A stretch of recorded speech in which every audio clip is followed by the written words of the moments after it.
자, 우리 함께 인사하겠습니다. 지적과 원망 대신에 칭찬과 감사로 하나님의 만복을 향유하세요. 오늘은 유난히 더 밝으시네요. 만나서 반갑습니다. 부활절에 음악 예배가 있는데 이제 2부 성가대에서 아주 열심히 준비하고 있습니다. 너무 기대되고요. 그때도 많은 은혜가 있을 걸로 생각이 듭니다. 오늘 말씀의 제목은 도리어 빛으로 책망하라 라는 제목입니다. 어떤 시각장애인이 있었습니다. 이 시각장애인이 유대교 랍비와 함께 오랜 시간 대화를 나누다가 저녁이 되었습니다. 저녁이 되어서 이제 집으로 돌아가려고 하니까 랍비가 등불을 하나 손에 쥐어줬습니다. 시각장애인이 그런 얘기 했죠. 제가 지금 앞이 보이지 않는데 등불을 주어봐야 무슨 소용이 있습니까? 라고 이야기를 하니까 랍비가 그랬다죠. 너를 위해서 주는 게 아니라 다른 사람을 위해서 주는 것이다. 그래서 설득이 돼서 그 등불을 들고 자기 집으로 돌아가고 있었습니다. 근데 어떤 사람이 와서 이 시각장애인과 충돌을 한 겁니다. 꽝 부딪혔어요. 시각장애인이 놀랬습니다. 그러면서 야단을 쳤습니다. 당신 지금 도대체 뭐 하는 거야? 앞을 보고 다니는 거야? 아니야? 지금 내가 들고 있는 등불 보이지 않아요? 라고 하면서 야단을 쳤습니다. 그 사람이 뭐라고 이야기를 했을까요? 당신의 등불이 꺼져 있었습니다. 예수님이 우리에게 이렇게 말씀하셨죠. 너희는 세상의 빛이다. 세상은 어두운 곳인데 너희가 빛으로 살아야 된다. 빛을 잃으면 세상은 어두운 채로 살아가게 될 것이다. 지금 앞에 있는 이 시각장애인과 이 랍비의 이야기가 정확히 이야기와 예수님이 하신 말씀과 동일합니다.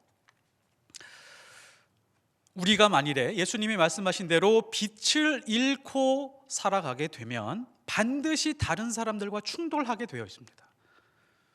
다른 사람들도 빛이 없거니와 내 안에도 빛이 없기 때문에 우리가 다른 사람들과 충돌할 수밖에 없습니다. 우리가 다른 사람들과 충돌하는 이유는 우리 안에 빛을 잃었기 때문입니다. 빛을 가지고 있는 사람이 빛을 잃으면 자신도 위험할 뿐만 아니라 다른 사람도 위험에 빠뜨리기 때문에 예수님은 너희가 빛을 잃지 말아야 된다라고 말씀해 주신 것입니다. 그런데 문제가 있습니다. 그리스도인들은 빛으로 사는 것에 대해서 별로 관심이 없습니다. 우리의 분명한 정체성을 빛으로 규정해 주셨는데 우리는 하나님의 작품이기를 선호하지만 우리는 하나님의 빛이기를 추구해 가면서 살아가지 않는다는 것이죠. 교회가 어떤 문제를 안고 있는지 너무너무 잘 압니다. 어떤 믿음이 좋은 믿음인지, 어떤 말씀이 은혜가 넘치는 말씀인지, 어떤 교회가 좋은 교회인지 우리는 잘 구분해낼 수 있지만 내 자신이 하나님 앞에서 세상 안에서 세상 한가운데에서 빛으로 살아가는 것에 대해서는 관심을 가지고 있지 않습니다. 왜 그럴까요? 내 자신의 인생이 빛으로 살아가는 것보다 더 급하고 중요한 것이 있다고 생각하고 살아가고 있기 때문입니다. 사실 이것은 위험한 신앙입니다. 내 안의 빛을 잃었을 때, 내 안의 본질적인 빛을 잃었을 때 반드시 누군가와 충돌하기 때문에 그렇습니다. 그래서 우리는 내 안에 하나님이 말씀하신 예수 그리스도가 말씀하신 빛이 있는지 없는지를 살펴보는 것은 매우 중요한 문제라고 할 수 있습니다. 세상 사람들이 우리를 보면서 이런 말을 합니다. 교회 다니는 것들이 더해, 교회 다니는 것들 왜 저래? 라고 하면서 손가락질합니다. 그러면서 우리는 불쾌하게 생각을 하죠. 물론 반성하는 부분도 있습니다. 그러나 이걸 잘 살펴볼 필요가 있는 것이 그 사람들이 말하고 있는 것이 비난일까요? 기대일까요? 비난이면서 동시에 기대입니다. 세상 사람들이 우리를 향해서 손가락질하고 있는 것은, 비난하고 있는 것은 정확히 이런 뜻입니다. 우리도 이 어두운 세상에서 열심히 살아가려고 하지만 길을 잃고 방황하고 있는데 너희들마저 빛을 잃고 살아가고 있으면 우리는 어디에 소망을 두고 살아가야 되느냐라고 하는 그런 비난으로 혹은 기대로 받아들여야 되고 책임으로 받아들여야 됩니다. 어떤 유교 집안에서 성장한 청년이 있었습니다. 이 청년이 잘 성장했습니다. 대학도 잘 갔습니다. 대학에 가서 자유로웠습니다. 밤늦게까지 열심히 놀고 공부하고 또 술을 마시고 그렇게 즐기면서 인생을 살고 있었습니다. 그러니까 술을 많이 마시다가 보니까 사고도 치고 어떤 때는 경찰서도 갔다 오고 그랬습니다. 아버지가 이 청년을 경찰서로 데리고 오면서 이렇게 말했습니다. 남자는 살인 빼고 다 해봐도 된다. 이렇게 대담하게 말씀해 주셔서 자신감을 얻고 위로를 얻었습니다. 대학을 열심히 다니고 있다가 믿음이 좋은 친구, 교회 열심히 다니는 친구와 사귀게 돼서 교회를 나가게 됐는데 하나님의 말씀을 듣고 믿음이 생겼습니다. 하나님이 계시구나, 내가 하나님 앞에 기도해 봐야겠구나 라는 생각이 들어서 새벽 기도를 아주 열심히 다니기 시작을 했습니다. 이 사실을 유교에 정통한 아버지가 아시게 되고 아들을 불렀습니다. 무릎을 꿇치고 앉힌 다음에 이렇게 얘기를 했습니다. 너 아버지냐 예수냐 둘 중에 선택을 해라. 너 앞으로 인생을 어떻게 살려고 예수를 믿고 다니는 거냐 라고 야단을 치기 시작을 했습니다. 술 먹고 경찰서 갔을 때는 야단치지 않던 분이 예수 믿고 기도 열심히 하고 있는 아들을 보면서 호통을 치신 것입니다. 호적에 파버리겠다 라고 그렇게 호통을 치셨습니다. 이 청년은 자신의 믿음이 너무 확실하기 때문에 아버지를 피해 다니면서 열심히 기도하고 신앙생활을 하고 있었습니다. 그래서 몇 년이 흘렀는데 아버지에게 아주 큰 문제가 생겼습니다. 재산 싸움이 일어났습니다. 폭력 사태도 있었고 재판, 소송에 큰 문제가 있게 되었습니다. 그래서 어느 날 아버지가 긴급하게 아들을 부르더니 아들아, 지금 집안이 풍비박산이 나게 생겼다. 그러니까 네가 믿고 있는 그 하나님 앞에 기도했으면 좋겠다. 처음으로 아버지가 약해 보이는 모습이 아들의 눈에 비춰지게 되었습니다. 그래서 아들은 너무 크게 감동을 받아서 그 자리에서 아버지의 그 문제를 두고 열심히 기도해 주었습니다. 시간이 어느 정도 지나고 나니까 그 문제들이 하나하나 해결되기 시작을 했고 아버지도 감동을 받았는지 교회에 다니게 되었습니다. 세상이 이와 같습니다. 세상에는 답이 없습니다. 길을 모릅니다. 생명도 없습니다. 평소에는 자신만만합니다. 인생을 어떻게 살면 잘 사는 것이고 무엇이 진리인지 다 아는 것 같습니다. 그러나 생명의 위협이 있고 집안이 흔들리는 어떤 큰 문제들이 봉착해 오기 시작을 하면, 문제가 발생하기 시작을 하면 그때부터는 바다 위의 나뭇잎처럼 흔들리게 되어 있습니다. 세상이 우리를 향해서 손가락질하고 비난하는 것은 이런 것입니다. 너희들이 믿고 있는 그 하나님 제대로 한번 보여줬으면 좋겠다라고 하는 탄식입니다. 로마서 8장 19절에 피조물이 고대하는 바는 하나님의 아들들이 나타나는 것이니, 22절에 피조물이 다 이제까지 함께 탄식하며 함께 고통을 겪고 있는 것을 우리가 아느니라. 세상이 교회와 그리스도인들을 비난합니다. 이것은 당신의 등불이 꺼져 있습니다.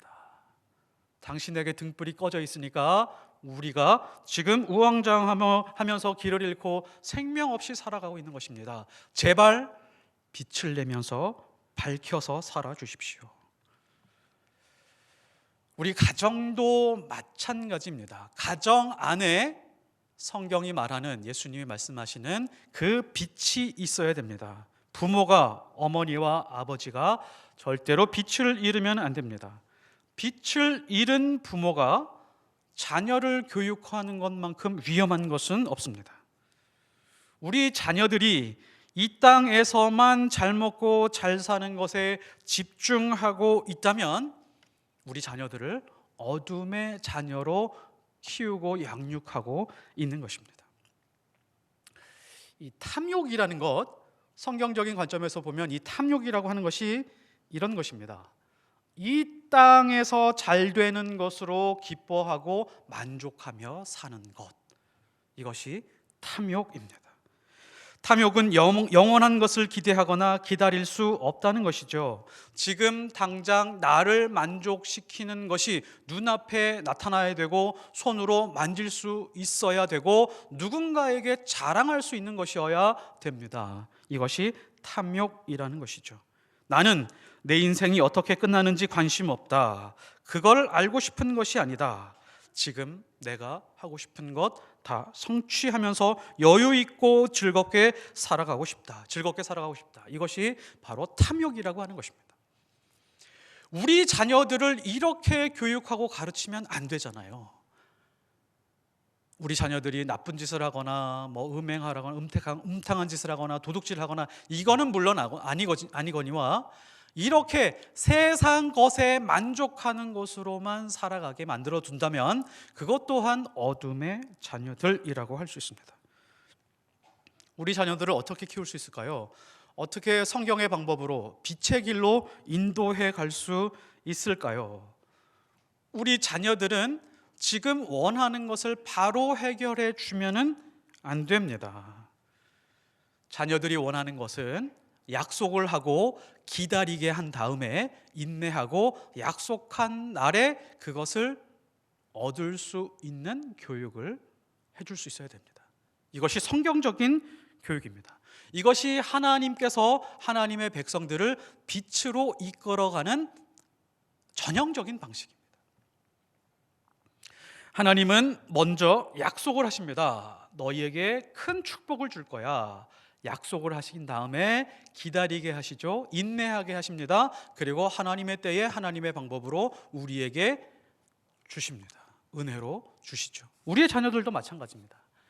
우리의 자녀들이 무언가를 간절하게 원할 때 약속을 하고 기다리게 해야 됩니다. 아브라함에게 그랬죠. 아브라함에게 자손을 약속했습니다. 그리고 몇 년을 기다리게 했죠? 5년도 아니고 10년도 아니고 25년을 기다리게 하고 그 약속한 때에 하나님께서 그 약속을 이루게 해주셨습니다. 그러면 아브라함을 어떻게 했죠? 믿음으로 기다리고 인내하는 삶을 살았습니다. 이스라엘 백성에게 이렇게 말씀하셨습니다. 메시아를 보내주겠다. 구원자를 보내주겠다. 그런데 100년, 200년 걸려서 보내주신 게 아니라 수백 년, 수천 년이 걸려서 메시아를 기다리게 했습니다. 이스라엘 백성들은 어떻게 했죠? 메시아를 갈망하고 기다리고 참고 그러면서 약속의 때에 메시아를 만나게 되었습니다. 기다림 속에서 소망하고 참고 인내하는 것을 우리 자녀들에게 가르칠 수 있어야 됩니다. 이게 바로 빛의 길을 따라가는 것입니다. 그래서 약속한 날이 되어 기뻐하고 하나님 앞에 감사하고 하나님께 예배하는 삶을 살아가는 것, 이것이 바로 빛의 길입니다. 조금 더 구체적으로 접근하면 빛의 자녀로 살고 있는지 아니면 어둠의 자녀로 살고 있는지 확실하게 구분할 수 있는 방법이 하나가 있는데 그것이 무엇일까요? 내가 예수를 좋아하느냐 그렇지 않느냐입니다. 이것이 가장 결정적입니다. 다른 말로 하면 내가 살아가면서 아주 중요한 선택들을 많이 해 나가야 되는데 그 선택하고 결정하는 과정 속에서 예수님이 상수냐 변수냐입니다. 예수님이 하고 있는 그 생각이 내가 하고 있는 선택에 반영이 되고 있느냐 되고 있지 않느냐가 빛의 자녀로 살아가느냐 그렇지 않느냐를 결정한다는 것입니다. 왜일까요? 요한복음 1장 3절에서 4절 그 안에 생명이 있었으니 이 생명은 사람들의 빛이라 빛이 어둠에 비치되 어둠이 깨닫지 못하더라. 그 안에 생명이 있다라고 하는 것은 예수님과 멀어지면 죽는다는 것입니다. 내가 살아가고 있는 모든 방식 안에 예수님이 없으면 생명이 없는 것이다 라고 하는 확고한 믿음의 철학을 가지고 선택하고 결정하고 살아가는 것을 말하는 것입니다. 이 생명은 사람들의 빛이라. 빛이 어둠에 비치되 어둠이 깨닫지 못했다. 예수님이 결정하는 것, 예수님이 선택하고 예수님이 생각하는 바는 내 인생에 영향을 미치고 있지 않아 라고 하면 빛의 자녀로 사는 것이 아니라 어둠의 자녀로 살아가고 있는 것입니다.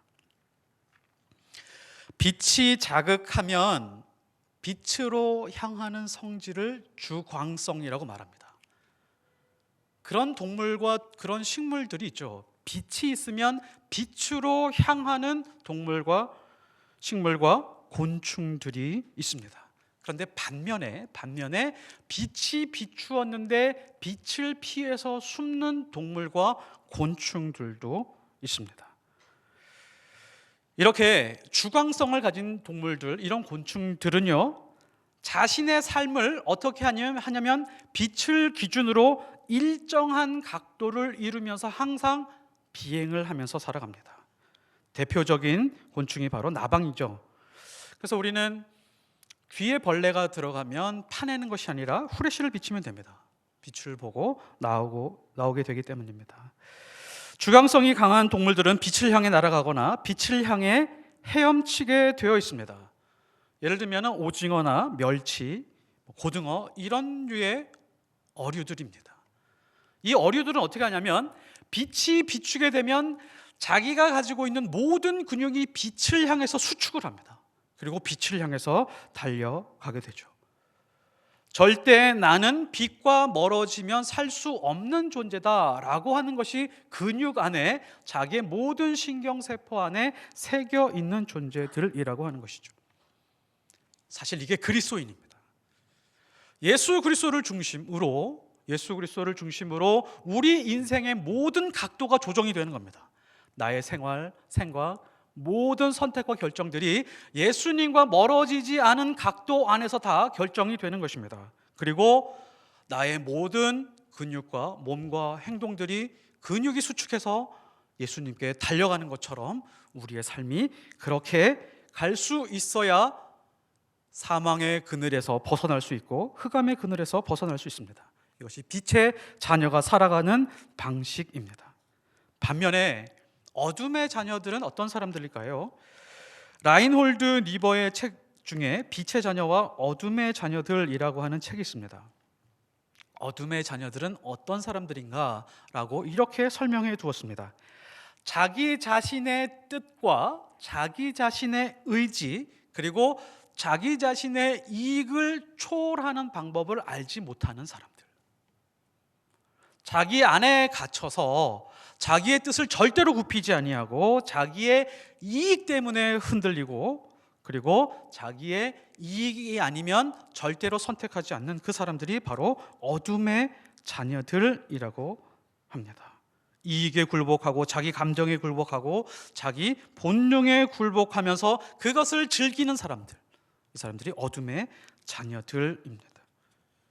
우리는 어둠의 자녀로 살아가고 있나요? 아니면 빛의 자녀로 살아가고 있습니까? 이것은 아주 중요한 질문입니다. 내 안에 빛이 있다라고 하는 증거는 예수님이 하신 말씀들이 내 안에서 살아서 숨쉬고 있다라고 하는 것입니다.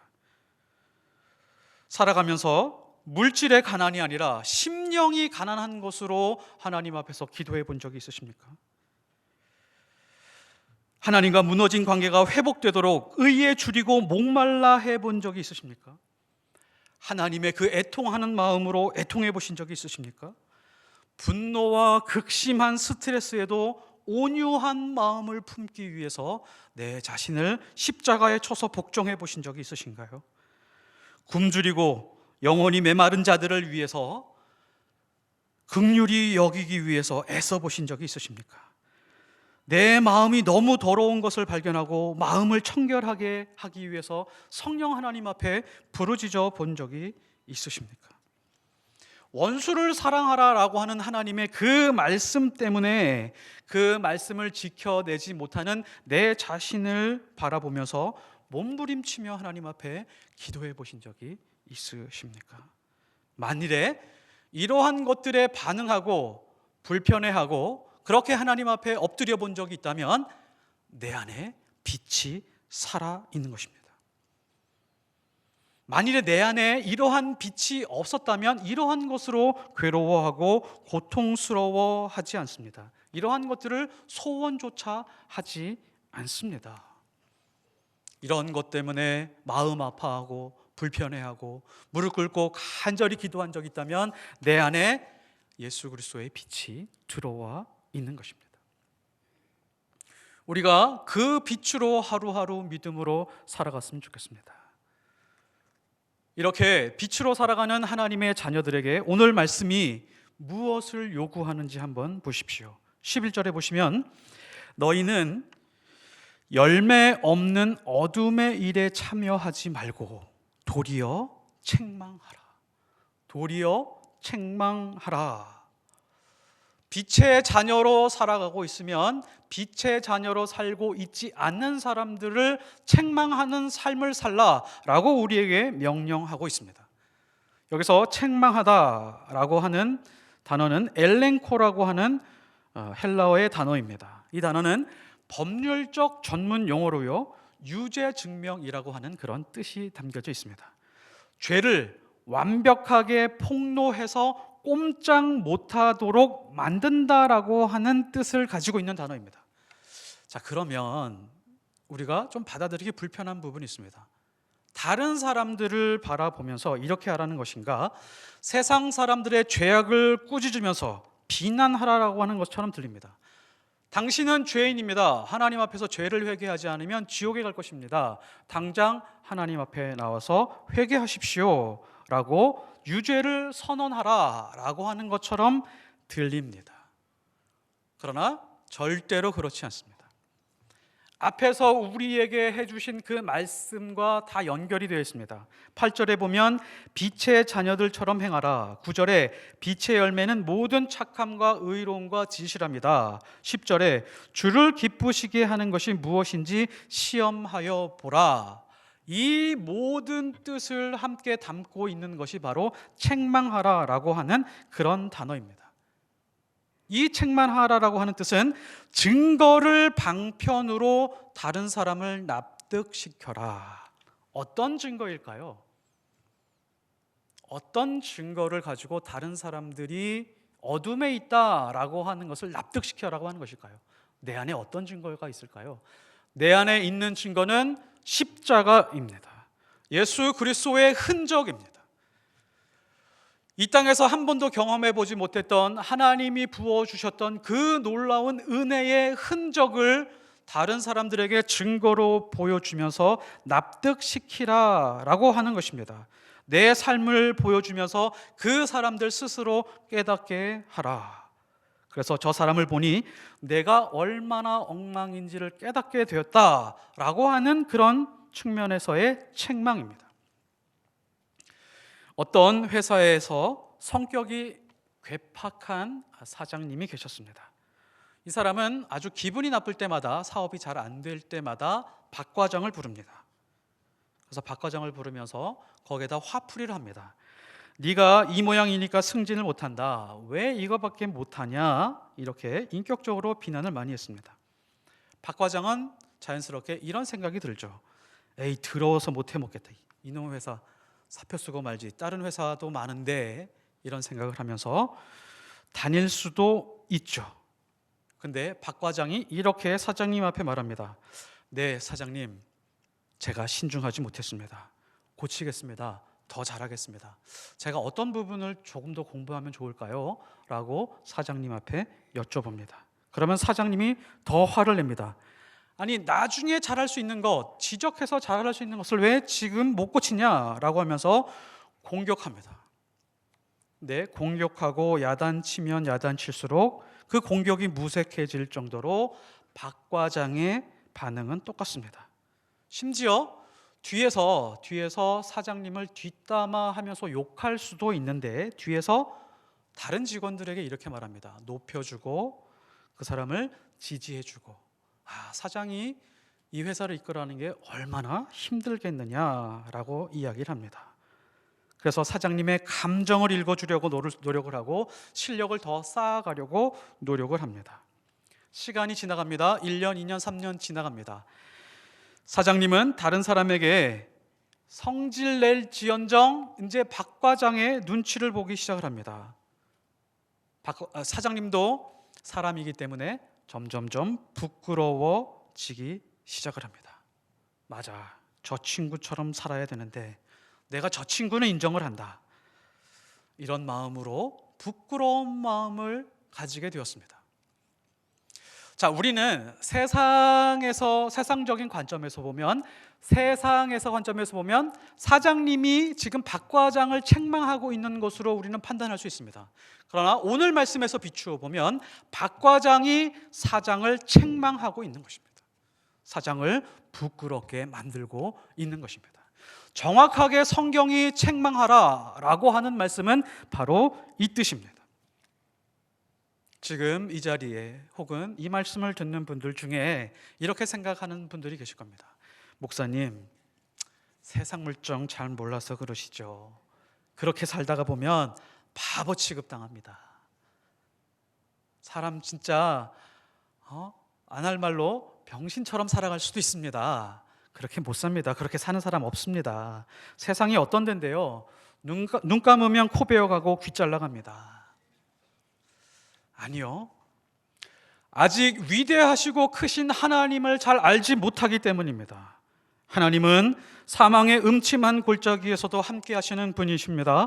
죽은 자를 살리시는 분이시고 없는 것을 있는 것처럼 부르시는 하나님을 신뢰하거나 의지하지 않고 있기 때문에 그렇습니다. 성령 하나님께서 세우신 이 교회, 예수님께서 머리가 되신 이 교회, 예수님이 십자가를 지신 그 이유는 무엇이냐면 하나님의 사람들이 빛으로 살아가게 하기 위해서입니다. 빛으로 살아간다라고 하는 것은 용서하고 인내하며 기다릴 줄 아는 사람으로 변화되는 것입니다. 상대방이 돌을 던지면 돌을 맞아줄 수 있는 사람이 많아지는 곳, 거기가 교회입니다. 다른 사람의 결점을 파헤치기보다는 어떻게 하면 저 사람의 상처가 치유되고 회복되게 만들 수 있을까를 고민하는 것이 교회입니다. 그것을 연습하는 것이 교회입니다. 다른 사람을 지적하며 쾌감을 느끼는 사람들이 아닙니다. 누가 보기에도 답이 없는 인간을 위해서 기도하고 용서하려고 애쓰고 하나님께서는 고치지 못할 사람이 없다라고 하는 그 믿음으로 함께 모여서 기도하는 것이 교회입니다. 남을 죽여서 내 인생이 잘 먹고 잘 살아가는 것이 아니라 나를 죽여서 다른 사람을 살릴 수 있는 사람으로 살아가는 것, 이것이 빛으로 사는 것입니다. 이것을 다른 두 글자로 이렇게 말할 수 있습니다. 이것은 전도라고 말합니다. 이것을 선교라고 말합니다. 왜 그렇죠? 13절이 그렇게 말씀해 주고 있습니다. 책망을 받는 모든 것은 빛으로 말미암아 드러나니 드러나는 것마다 빛이니라. 빛으로 책망을 받은 사람들이 무엇을 깨닫냐면 내가 어둠이었구나, 진짜 빛은 저런 모습이었구나 라고 하는 것을 깨닫게 됩니다. 그러면서 그 사람에게 빛이 묻어나게 됩니다. 그리고 이 사람들은 무엇을 느끼냐면 그리스도의 향기를 느끼게 됩니다. 그리고 그리스도의 편지가 무엇인지를 읽어가게 됩니다. 그래서 빛으로 사는 이 삶은 바로 전도이고 선교라고 하는 것이죠. 말씀의 결론을 맺겠습니다. 오늘 말씀에 비추어서 내 안에 빛이 있는지 없는지 확인하시기 바랍니다. 반드시 내 안에 예수의 빛이 없으면 인생의 길을 잃게 될 것입니다.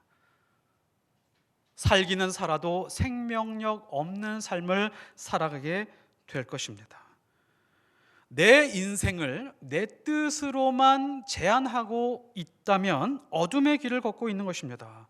내 인생을 힘들어 보이지만, 어려워 보이지만 예수 그리스도로 제한하고 있다면 그게 바로 빛의 길을 따라가고 있는 것입니다.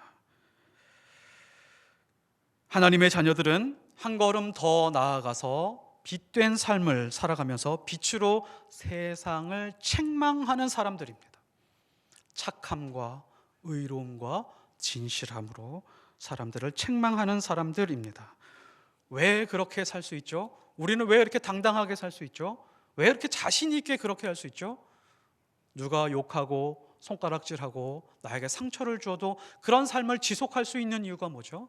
내 속에 예수 그리스도의 흔적이 있기 때문에 그렇습니다.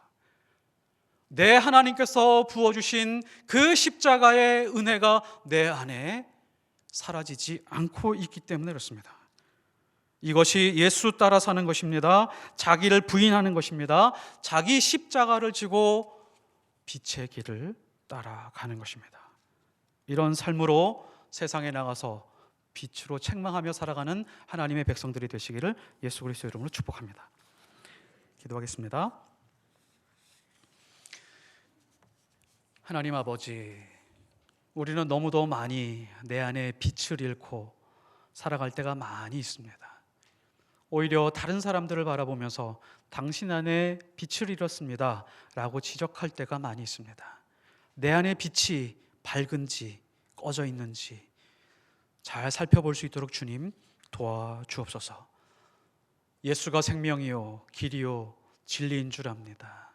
내 안에 이 예수 그리스도가 단 한순간도 사라지지 않게 하여 주시옵시고 예수만으로 이 한 세상을 살아갈 수 있도록 주님 도와주옵소서. 내 인생의 모든 선택과 결정과 모든 행동들이 예수로만 제한될 수 있는 그런 은혜가 있게 하여 주옵소서. 그래서 우리도 예수님처럼 빛으로 세상을 책망하는 그런 아름다운 삶 살게 하옵소서. 예수 그리스도 이름으로 기도드렸사옵나이다. 아멘.